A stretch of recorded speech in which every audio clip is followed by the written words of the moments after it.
जय श्री राधे कृष्ण। भक्त चरित में हम लोग श्री गोविंद स्वामी जी के बारे में सुन रहे हैं।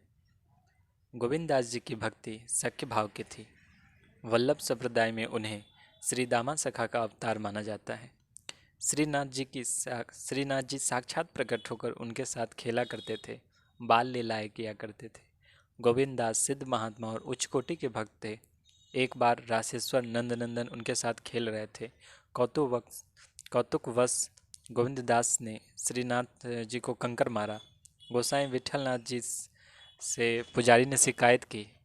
गोविंद दास ने निर्भयतापूर्वक उत्तर दिया कि आपके लाला ने तो 3 कंकर मारे थे। श्री विठल ने उनके सौभाग्य की सराहना की। भक्तों की लीलाएं बड़ी विचित्र होती हैं, उनको समझने के लिए प्रेमपूर्ण हृदय चाहिए। एक बार गोविंद दास जी श्रीनाथ जी के साथ गुल्ली खेल रहे थे। राजभोग का समय हो रहा था। भगवान बिना दाव दिए ही मंदिर में चले गए। गोविंद दास ने पीछा किया, श्रीनाथ जी को गुल्ली मारी। प्रेम राज्य में रमन करने वाले सखा की भावना मुखिया और पुजारियों की समझ में न आई। उन्होंने उनको तिरस्कार पूर्वक मंदिर से बाहर निकाल दिया। गोविंद दास रास्ते पर बैठ गए। उन्होंने सोचा कि श्रीनाथ जी इसी मार्ग से जाएंगे, बदला लेने में सुविधा होगी। उधर भगवान के सामने राजभोग रखा गया।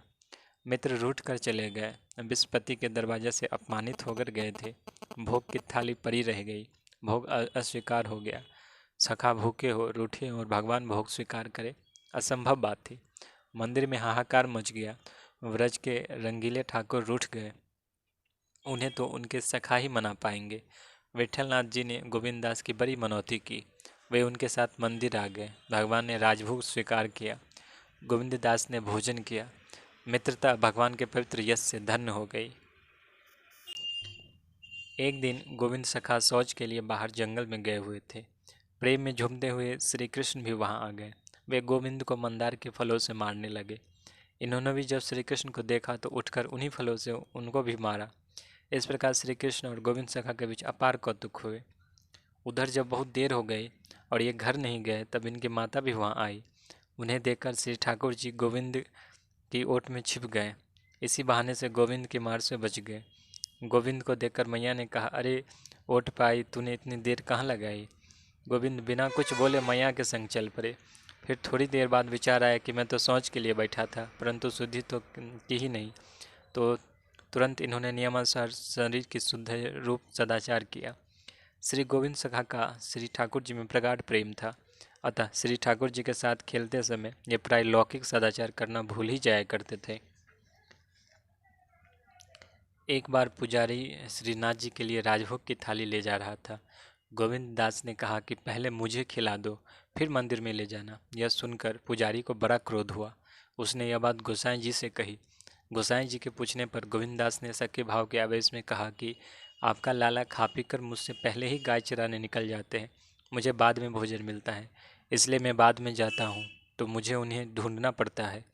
उनका यह सख्य भाव देखकर गोसाई जी ने यह व्यवस्था कर दी कि राजभोग के साथ ही साथ गोविंद दास को भी खिला दिया जाए। एक समय गोविंद दास को श्रीनाथ जी ने प्रत्यक्ष दर्शन दिया। वे श्याम ढाक पर बैठकर बंसी बजा रहे थे। इधर मंदिर में उत्थापन का समय हो गया था। गोसाई जी स्नान करके मंदिर में पहुंच गए। श्रीनाथ जी उतावली में वृक्ष से कूद पड़े। उनका बागा वृक्ष में उलझकर फट गया।